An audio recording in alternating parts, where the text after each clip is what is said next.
Los desiertos de hielo y de arena se asemejan en su extraordinaria belleza y en su inhospitabilidad. Desafiando al cambio climático, hay zonas del mundo en las que la ola de calor mundial resulta inimaginable.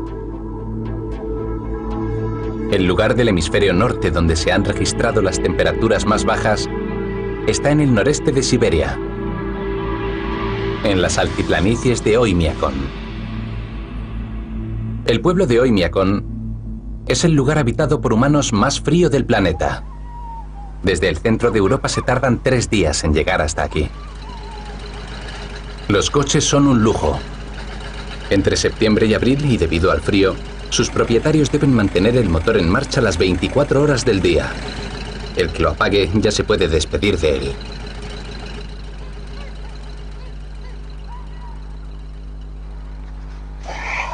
Estamos a finales de febrero. Valera Vinokurov empieza el día dándose una ducha. Esta mañana la temperatura es de 50 grados bajo cero a la sombra.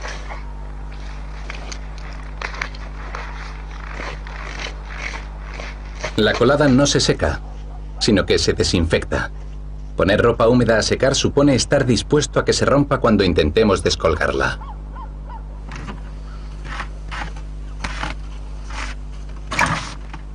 La leche no se vende por litros, sino en bloques medidos al centímetro.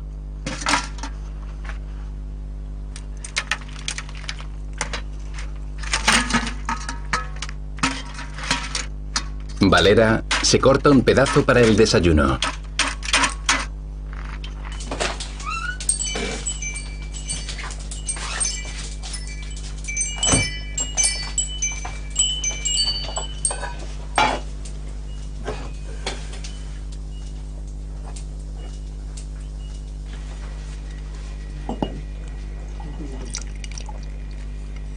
Su mujer, Anika, enseña historia en el colegio.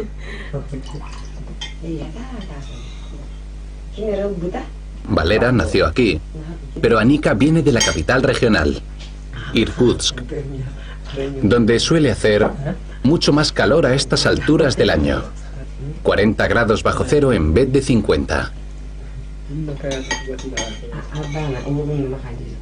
Dentro de unas cuantas semanas, con la llegada de la primavera, las temperaturas subirán por fin hasta los 20 bajo cero.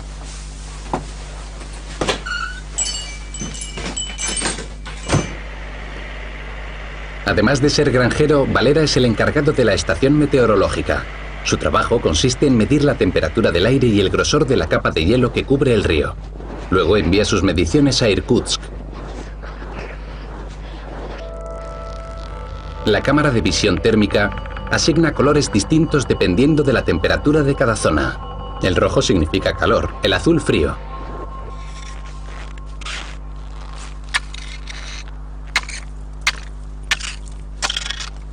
Este agujero está en medio del río Indigirka, que mide 1.700 kilómetros de largo y desemboca en el Océano Ártico.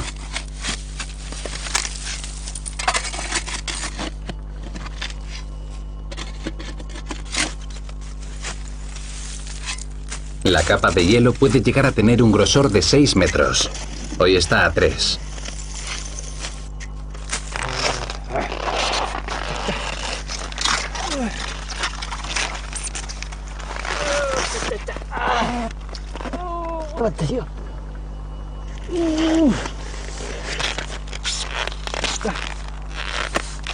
En febrero la temperatura no suele bajar de los 50 bajo cero durante el día. Prácticamente todas las estaciones meteorológicas del mundo son como esta. La misma altura, el mismo color de pintura, los sensores en el mismo sitio. Así los datos que nos suministran se pueden comparar entre sí. La temperatura más baja que he registrado era de 63 grados bajo cero. Por lo general, las temperaturas se mantienen entre los 57 y los 60 grados bajo cero. Este año ha hecho mucho frío. Estuvo mucho tiempo nevando. Durante todo un mes tuvimos 57, 59, 60 grados bajo cero. Ha sido un año muy frío.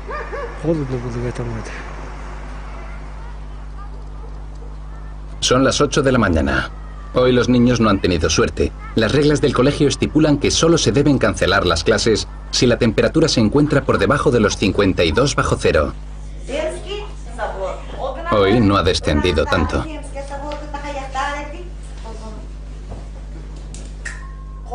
El interior de la clase está a 12 grados. Los estudiantes pueden llevar chaquetas, pero no se permiten ni guantes ni gorros. Tanto ellos como Anika, la profesora, están acostumbrados. Los humanos nos aclimatamos al frío con mucha facilidad. A mí no me solía gustar nada, pero por lo visto me he acostumbrado. Ahora, cada vez que vuelvo a la ciudad, me entra mucho calor. Ya no me gustan los veranos calurosos. Claro que aquí también hace calor en verano, pero yo ya no puedo imaginar una vida sin frío, aunque sin pasarse.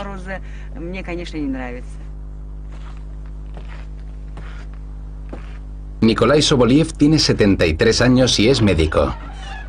El hospital profesional más cercano está en Usnera, a 12 horas en coche. Nikolai lleva más de 40 años tratando de todo, desde partos hasta dolores de muelas. Dice que el clima supone un verdadero desafío para la población. Tener 18 hijos no es algo extraordinario aquí. Hay quien ha llegado a dar a luz a 24 bebés. Luego solo 5 o 6 sobrevivieron. Es la selección natural. Solo sobreviven los más sanos y fuertes para reproducirse a su vez.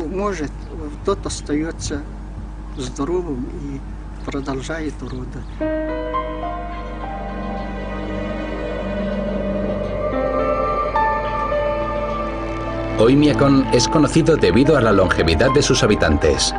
Muchos han llegado a cumplir los 100 años, en parte gracias a una dieta de carne y pescado crudo.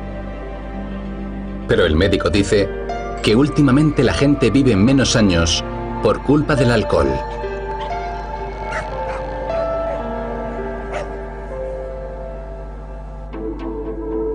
Al oeste, a miles de kilómetros, queda la réplica norteamericana al pueblo ruso.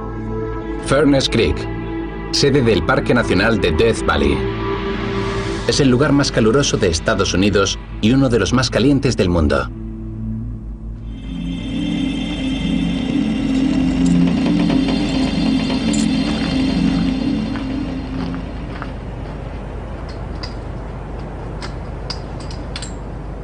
El guardabosques Charlie Callaghan desempeña aquí la misma función que Valera Vinokurov en Oymyakon. Cada día mide la temperatura del aire. Ha llegado a medir 52,4 grados centígrados. 100 más que la mínima en Siberia. Charlie también mide la tasa de evaporación. Llega casi a los 40 litros diarios.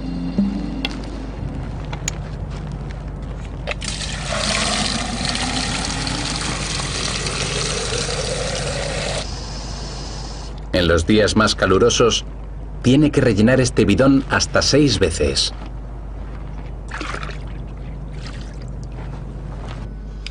...785 de nuevo con el parte de este viernes 30 de mayo. Hará sol con una máxima de 39 grados.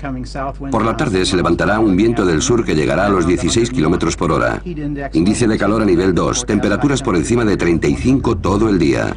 Existe gran peligro de insolación y deshidratación. Se recomienda a todo el que trabaje al aire libre que tome precauciones.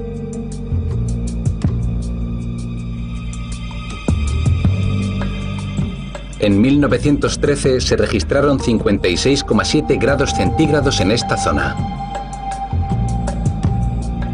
Y últimamente las temperaturas también han estado muy altas. 54 en 1998 y 52 en 2002.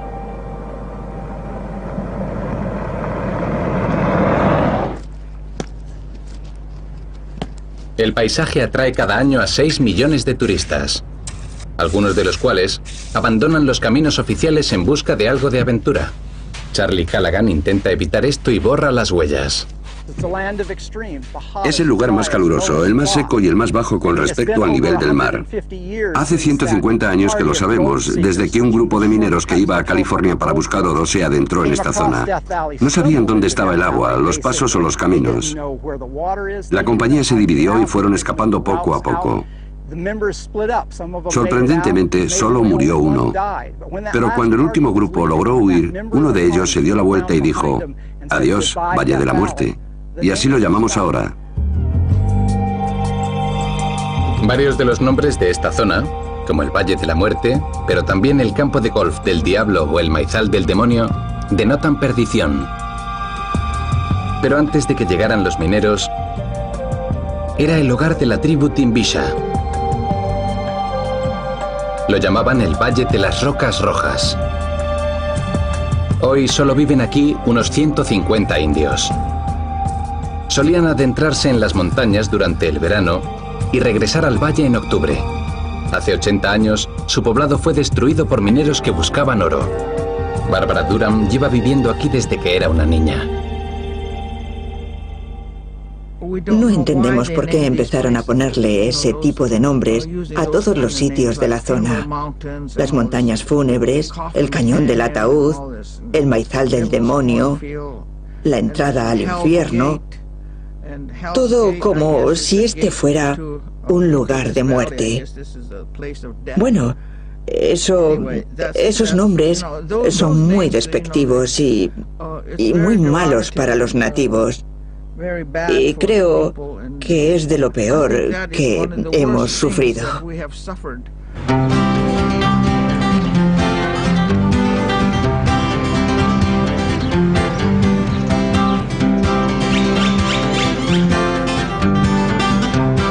A 1 kilómetro del poblado Timbisha hay un campo de golf bien irrigado, con piscina, parque para los niños, 2 restaurantes, tienda y bar. Furnace Creek, el punto de encuentro para los turistas. El autobús tiene aire acondicionado, como lo tienen la tienda, el hotel y el bar. Solo presentan un desafío los escasos metros desde la parada del autobús hasta la entrada. Desde Furnace Creek, los autobuses llevan a los turistas cómodamente hasta aquellos sitios cuyos nombres denotan tragedia, peligro y muerte.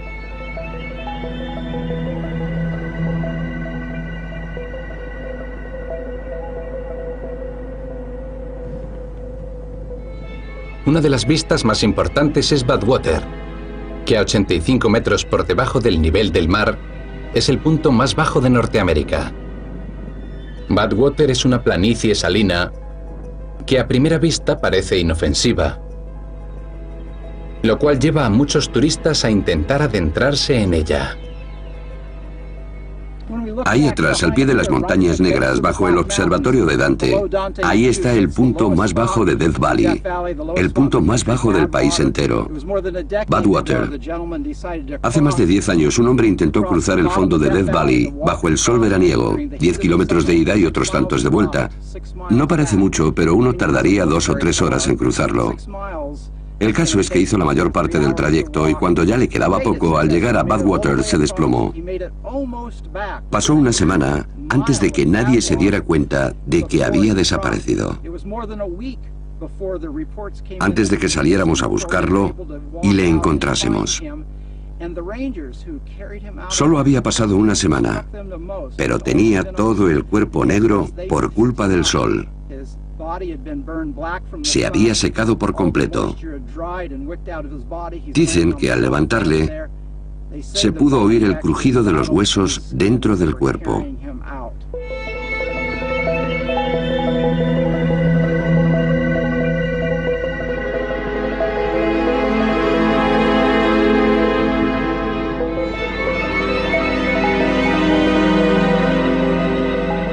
El calor y el peligro no preocupaban a los mineros que llegaron hace 150 años en busca de oro. Solo les interesaba tener suerte y enriquecerse rápidamente. A ninguno se le habría pasado por la cabeza quedarse a vivir aquí.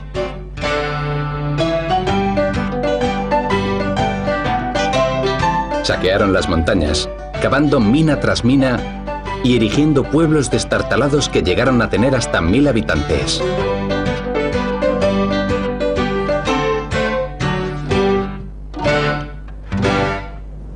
Hoy solo quedan las tumbas de los que perecieron en el intento y las ruinas de los pueblos.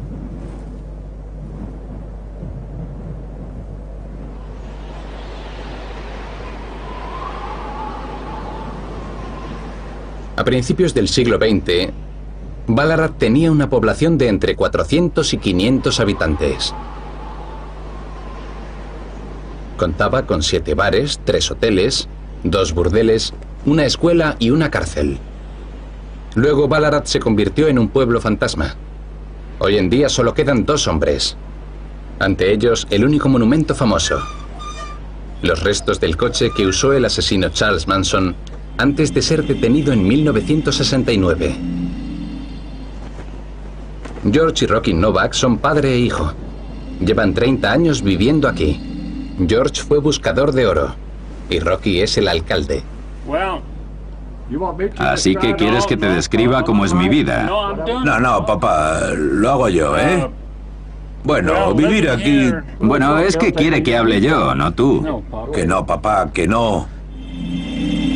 No ven a nadie en todo el año, aparte de algunos turistas despistados durante los meses de invierno. Nadie se acostumbra a este calor. He oído a la gente decir, sí, yo ya estoy acostumbrado. Hace 50 grados, pero me da igual. Si llevo toda la vida viviendo en el desierto. Dicen eso y resulta que curran en una oficina con aire acondicionado. Nadie se acostumbra a 50 grados, de verdad. George recuerda perfectamente el día más caluroso que ha vivido aquí. Fue a principios de los años 40. Estábamos un par de chavales subidos a un andamio, acabando una pared de cemento, y el sol estaba dando justo en la pared. Así que empezamos a acalorarnos mucho. Y eso que lo que estábamos haciendo ya era difícil de por sí. Frotar y frotar el cemento sobre la pared para que luego pudieran pintarla. Así que estábamos 10 minutos y nos deshidratábamos y se nos ponía roja la cara. Y bajábamos corriendo al barril y bebíamos como 4 litros de agua. Enseguida el sudor empezaba a salir y nuestra ropa quedaba empapada. Y volvíamos a trabajar 10 minutos y luego a volver a bajar a por agua. Creo que aquel día éramos solo 3 o 4 y tuvieron que rellenar el barril 3 veces, un barril de 200 litros. Para que veas cuánto tuvimos que beber ese día.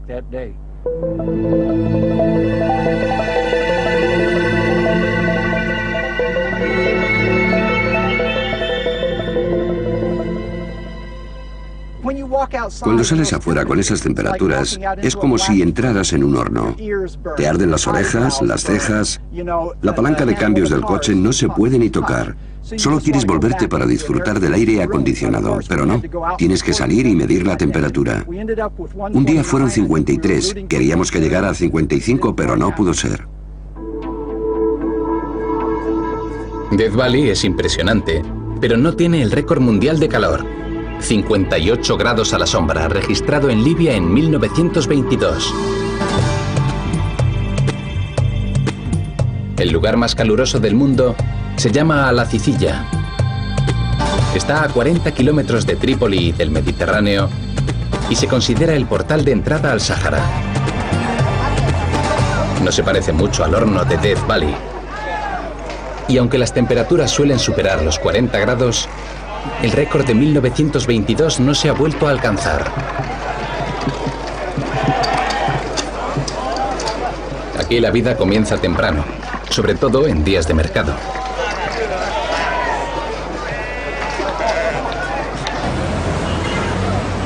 A eso de las 10 de la mañana el calor aumenta. Todo el que pueda permitirse un aparato de aire acondicionado se queda en casa. Los demás se refugian a la sombra.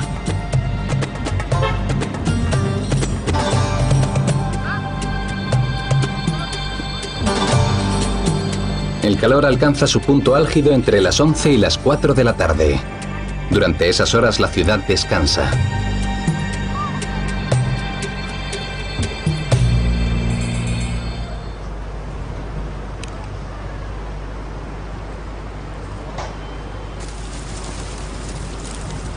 La vida solo vuelve a las calles por la tarde y dura hasta avanzada la noche.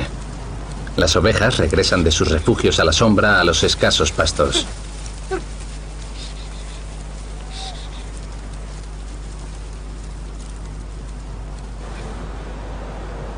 El colmenar pertenece a la ciudad.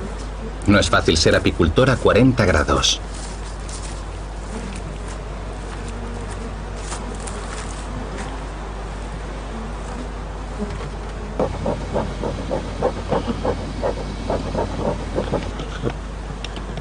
Las abejas, molestas con el calor, abandonan la colmena una y otra vez. Así las celdillas se derriten y la miel se pierde.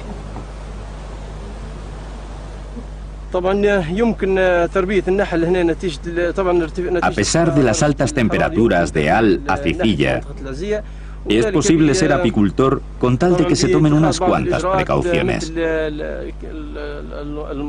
Por ejemplo, ponerles un techo a las colmenas para que estén a la sombra. O frotarlas con toallas mojadas, sobre todo al mediodía.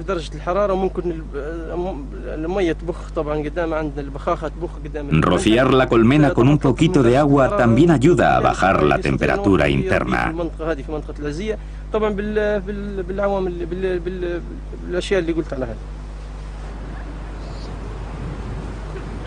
Además de cuidar de las abejas, Mohamed Latif se encarga de la estación meteorológica local.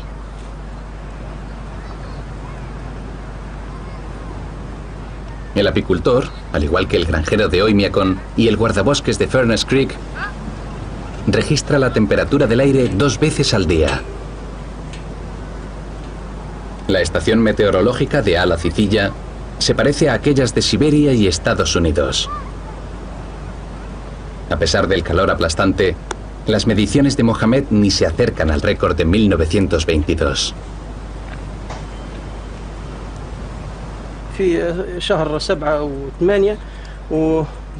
Aquí los meses más calurosos son julio y agosto. El 13 de julio de 2007 registré 48,8 grados centígrados. Fue la temperatura más alta de los 2 últimos años. En el Centro Meteorológico Nacional de Trípoli se llevan registrando y almacenando datos meteorológicos desde hace un siglo. Aquí está la medición legendaria de 1922, la temperatura más alta jamás registrada en nuestro planeta.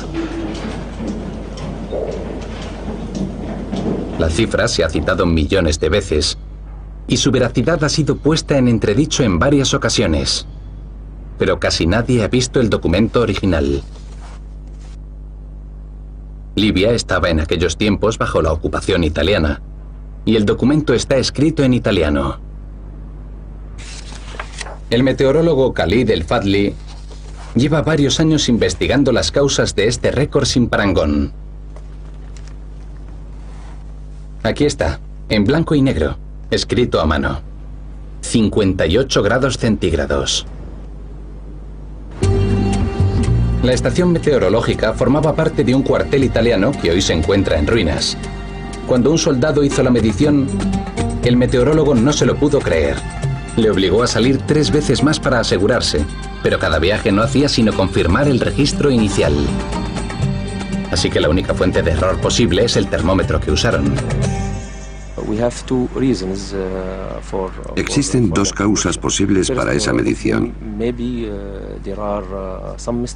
La primera es que pudo haber algún defecto en la manera de registrarla. La segunda es que haya alguna razón científica relacionada con la actividad de las manchas solares en esos momentos. Estas se intensificaron mucho durante aquellos meses, sobre todo el 12 o el 13 de septiembre. Creo que llegó a haber más de 10 manchas solares y que esto ayudó a que la temperatura aumentara. Al-Aziziyya lleva ocupando la lista de lugares más calurosos del mundo desde hace casi 90 años. Pero ahora un equipo de investigadores norteamericanos lo está poniendo en entredicho con la ayuda de un satélite. No cuestionan solamente los legendarios 58 grados, sino todos los demás récords de temperatura. En la Universidad de Montana se han colocado nuevos cimientos para la búsqueda de los lugares más fríos y más calurosos de la Tierra. David Mills Drexler realizó algunos hallazgos sorprendentes a base de analizar ciertas zonas de la superficie terrestre a lo largo de 4 años.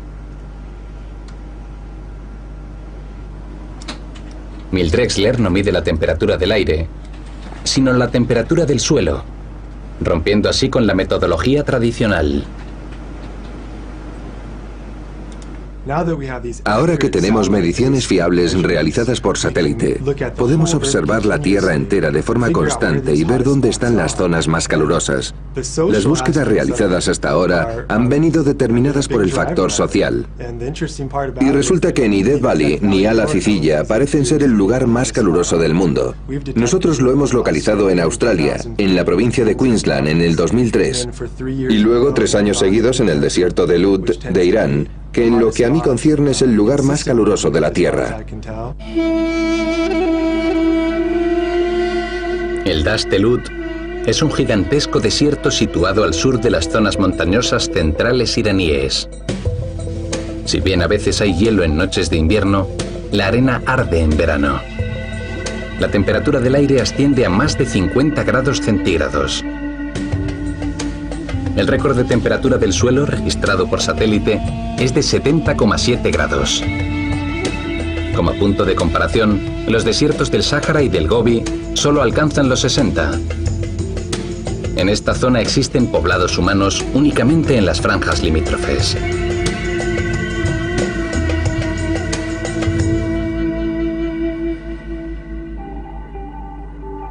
Los nuevos datos por satélite también han confirmado a otro horno famoso como uno de los desiertos más temibles del mundo.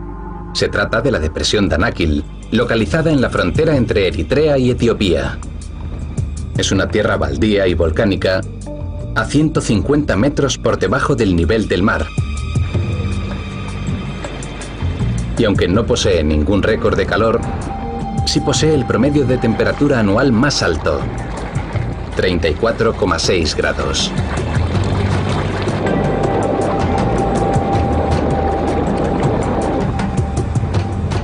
Cuanto más seco y desolado es un lugar, más se calienta. Aquí no hay calles. El único modo de transporte son las caravanas de sal. El paso por la depresión de Danakil es peligroso no solo por culpa de las altas temperaturas, sino porque sus habitantes, los Afar, son impredecibles y violentos.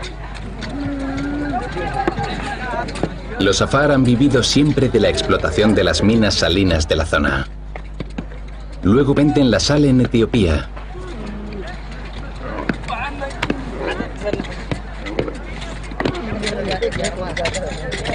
La industria de la sal en esta región no cambia desde hace siglos.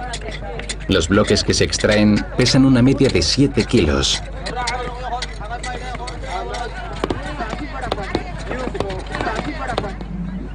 Varios cientos de kilómetros cuadrados están cubiertos de sal. A veces pasan años enteros sin que caiga una gota de lluvia. Un camello puede portar 20 bloques de sal. La temperatura es de 40 grados a la sombra al comenzar el viaje.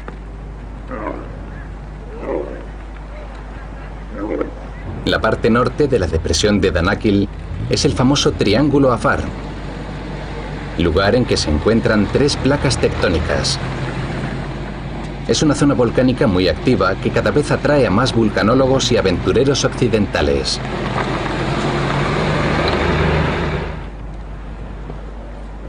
Su objetivo es la zona de Erta Ale, un volcán de escudo de 600 metros de altura. Es uno de los únicos 4 volcanes en todo el mundo que tienen un lago de lava activo en su cráter.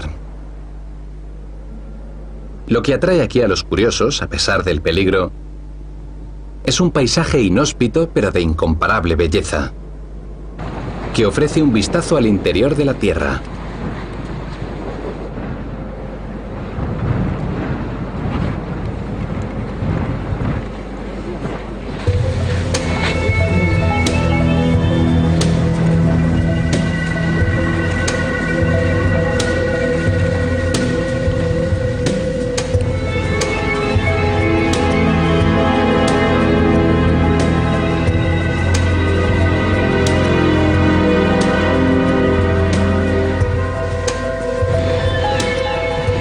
Nadie sabe si el calentamiento global convertirá la depresión de Danakil en un lugar aún más caluroso. Lo que sí es evidente es el efecto que está teniendo en las zonas polares. Aquí la naturaleza es extremadamente sensible y reacciona de manera que no puede haber lugar a dudas. En octubre de 2008, las temperaturas en el Ártico estuvieron 5 grados por encima de la media, las más altas jamás registradas. En apariencia todo sigue igual. El blanco esplendor de la nieve y el hielo. Los aventureros en trineos tirados por perros. Pero las observaciones de los satélites y los pronósticos de los ordenadores dicen que lo que aquí está sucediendo afectará para siempre a todos los habitantes de la Tierra, plantas, animales y humanos.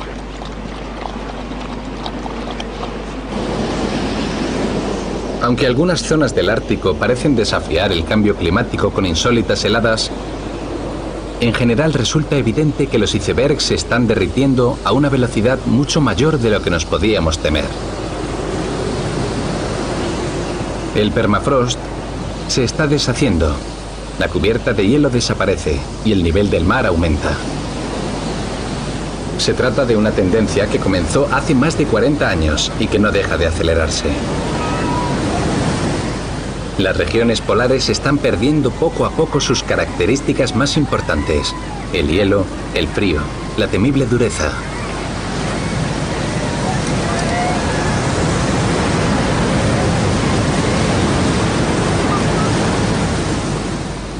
Por esto, no se prevé un desafío al récord actual de bajas temperaturas que posee la Antártida.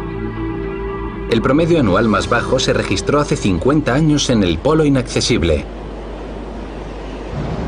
el punto equidistante entre todas las costas de la Antártida. En diciembre de 1957, un grupo de investigadores soviéticos construyó aquí un refugio en el que a lo largo de un año registraron un promedio de 57,8 grados bajo cero, una cifra que no ha sido superada.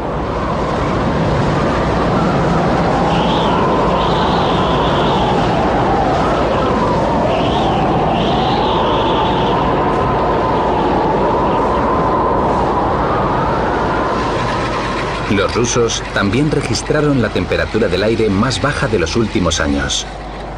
En 1983, una medición de la estación Vostok, en la Antártida, reflejaba 89,2 grados bajo cero.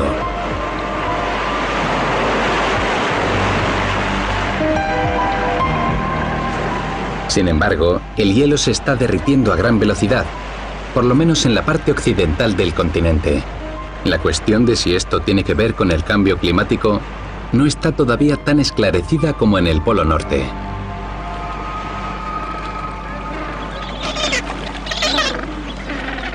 Los pingüinos son los primeros afectados.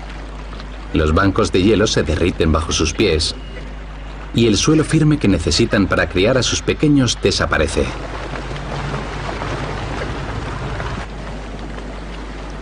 Lo mismo sucede con otros animales marinos.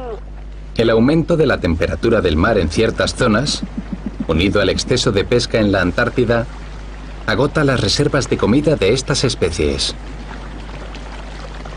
En la Antártida, el frío es cuestión de vida o muerte. Pero en Siberia es cuestión de buena fama. En lo que se refiere al frío, el problema es que las temperaturas mínimas que observamos a lo largo del año son más engañosas que las temperaturas máximas, porque hay que tener en cuenta el efecto de las nubes. Así que decidimos centrarnos en una región, Siberia, donde hay varios pueblos que compiten por ver cuál es el más frío del mundo. La alta presión de esta zona la mantiene elevada durante el invierno y facilita la observación. ¿Logrará Oymyakon retener el título de pueblo más frío del mundo? Aquí la cuestión de quién registró qué lleva ocasionando debates desde hace un siglo. En los años 20, el geólogo Sergei Obruchev hizo famoso al pueblo, registrando en teoría 71,2 grados bajo cero. Irina Borisovna es la encargada del museo local. Verkhoyansk empezó a registrar récords alrededor de 1860. Por eso fue considerado durante algún tiempo el lugar más frío del mundo. Luego la gente empezó a hacer mediciones aquí para poder comparar. Desde entonces el título lo ostenta Oymyakon.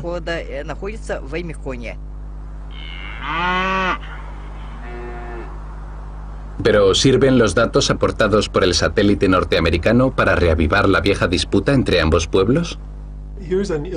Aquí vemos un mapa basado en las temperaturas del suelo más bajas registradas en el 2003 en Siberia.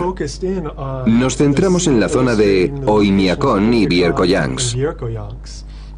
Podemos observar que en 2003 la temperatura mínima fue de 53,5 bajo cero en Oymyakon y 46,8 bajo cero en Verkhoyansk. Así que según nuestros cálculos, creo que podemos decir que Oymyakon es el pueblo más frío de Siberia y posiblemente del mundo. Todo esto no les importa demasiado a la mayoría de los habitantes de Oymyakon, incluyendo a Valera Vinokurov. La puerta de su establo ha vuelto a helarse.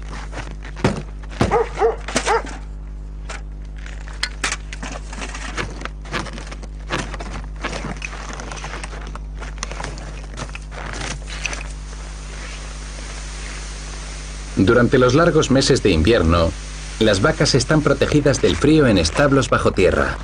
Los caballos aguantan mejor el frío, siempre y cuando Valera les dé de comer con regularidad.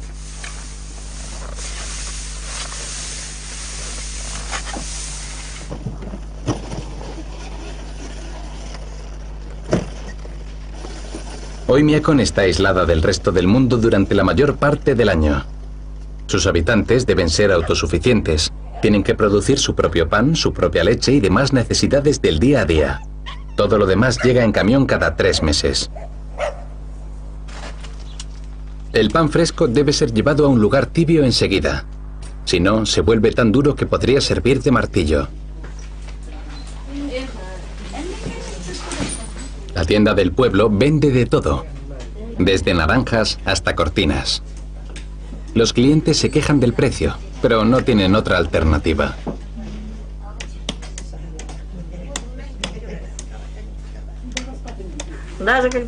La gente también compra helados, hasta cuando hace 60 bajo cero. Es algo especial, un manjar, porque no nos llega en verano. Ahora hace 30 bajo cero, que para nosotros es bastante templado. Se entiende que el helado sea un capricho invernal, ya que en Oymyakon no hay ninguna nevera. Eso a pesar de que en el verano se puede llegar a los 35 grados sobre cero.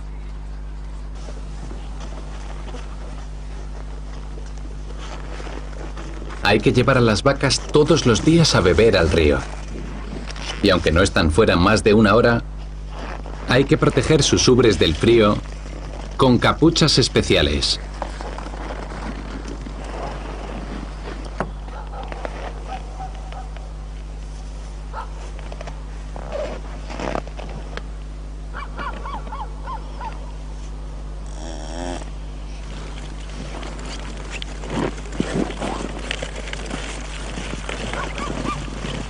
Hay un sitio en el que, debido a unas aguas termales, el hielo no es muy denso y se puede acceder al río hasta en invierno.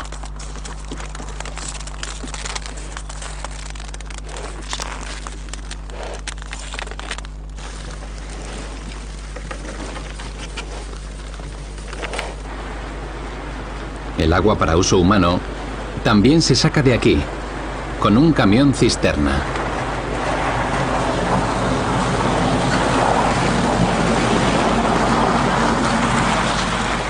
A pesar de que todo a su alrededor es hielo, nieve y un gran río, el agua es uno de los recursos más preciosos de Oymyakon. Aparte de lo que suministra el camión cisterna, el agua solo se puede obtener o manteniéndola tibia o derritiendo el hielo. Ambas actividades requieren combustible.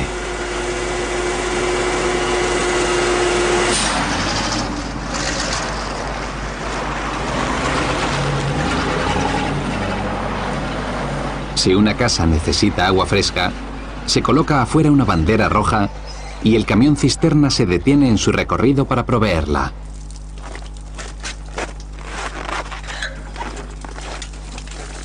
Pero no todos se aprovisionan así.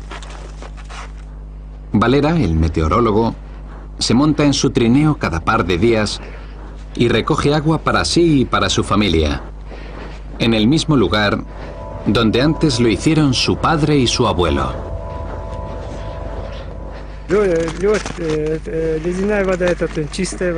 El agua helada está limpia.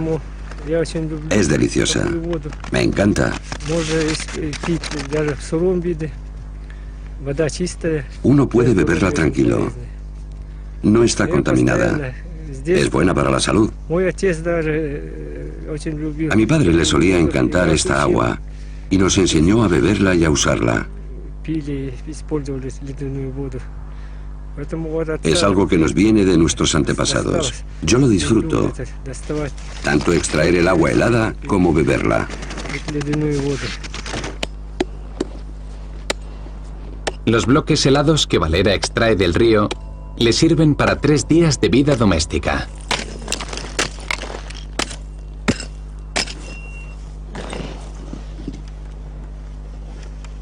El agua se reparte cuidadosamente. Los bloques de hielo solo se derriten si se necesita agua para beber o para cocinar, y también cuando su mujer quiere darse un baño. Para todo lo demás, hacen uso de la nieve.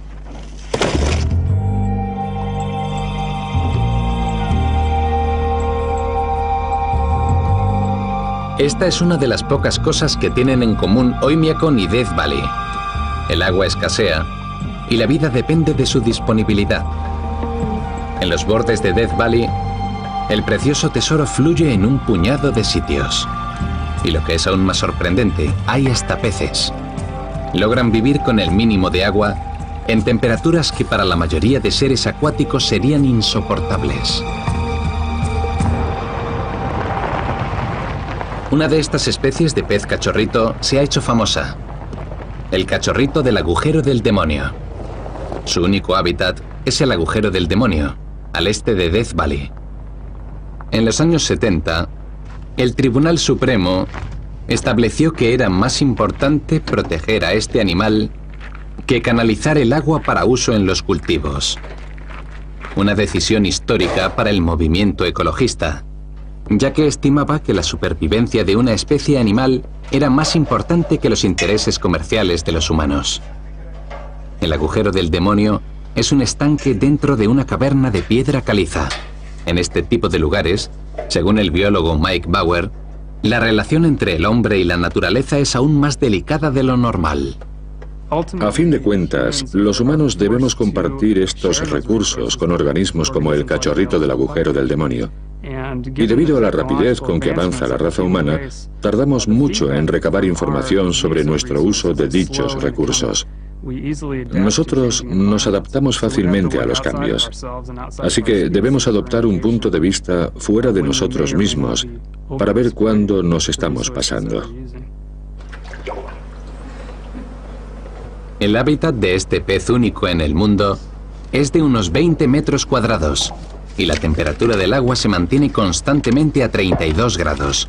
En cuanto cae la noche, los investigadores intentan contar el número de peces jóvenes. Solo se puede encender la luz durante unos instantes o los cachorritos se comerán a su propia prole.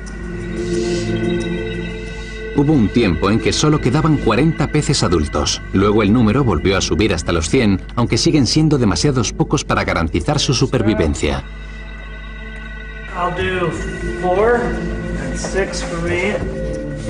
El recuento del número de cachorritos siempre es preocupante. ¿Es que están atrapados en un callejón sin salida genético? ¿Es que ha cambiado su entorno? Toda alteración podría resultar desastrosa. Por ejemplo, si el cambio climático lleva a un incremento de la temperatura del agua. El ecologista Kevin Wilson tiene una teoría. El cachorrito del agujero del demonio vive al límite fisiológico, debido a las condiciones biológicas necesarias para producir huevos internamente. Sospechamos que si el agua estuviera solo un poquito más caliente, ya no podría producirlos.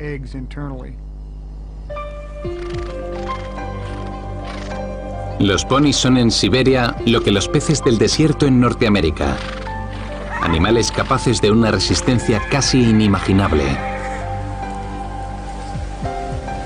Estos caballos salvajes escarban en la nieve para encontrar comida. Las vacas se morirían de frío en una sola noche. Los ponis son el orgullo de los yakuts, de los que solo quedan unos 400.000 hoy en día y que están en la lista de pueblos en riesgo de desaparición. Los yakuts han alcanzado una relación simbiótica con el frío y con sus caballos. Los ponis son un símbolo de clase, pero también un aliado en la lucha contra el frío.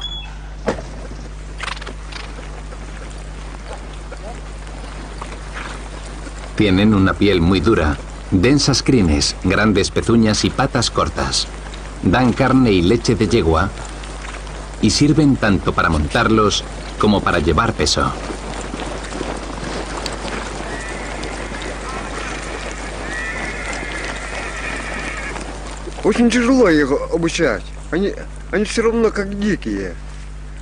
Son bastante difíciles de adiestrar. Nunca dejan de ser un poco salvajes.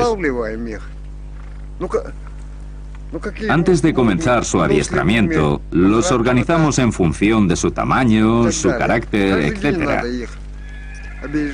Hay que trabajar con el animal todos los días y al cabo de un año tendrás un buen caballo, constante, rápido y que sirve para todo. Puedes cruzar un río a su lomo o irte a cazar osos. No se negará a nada.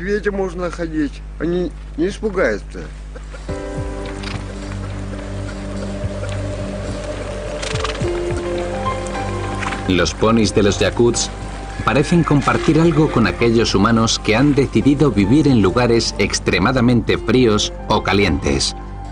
No se echan atrás con facilidad. En Oymyakon, el frío llega a formar parte de la identidad de sus habitantes. Para todo ser humano, su hogar es algo sagrado. Yo nací aquí, llevo toda la vida viviendo en Oymyakon y me siento orgullosa de decir que vivo en uno de los lugares más fríos del mundo. Todo depende del punto de vista y de la capacidad de adaptación, como es el caso de Valera Vinokurov. Ahora hace 40 grados bajo cero y yo estoy aquí, tranquilo, sin guantes, y no me muero de frío. Para nosotros no hace frío. Yo me bebo mi té y estoy muy cómodo.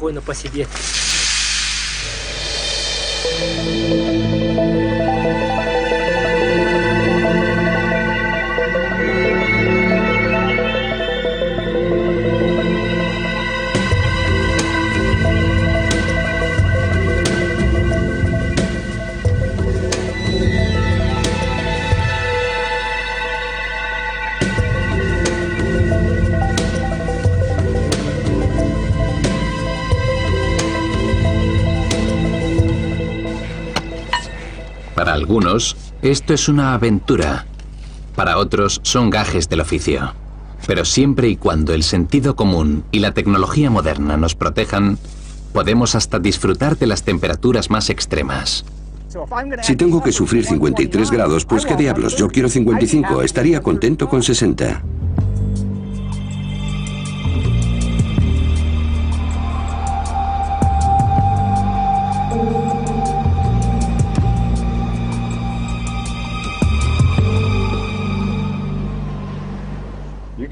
Tienes que ser muy duro. Esto No lo es todo.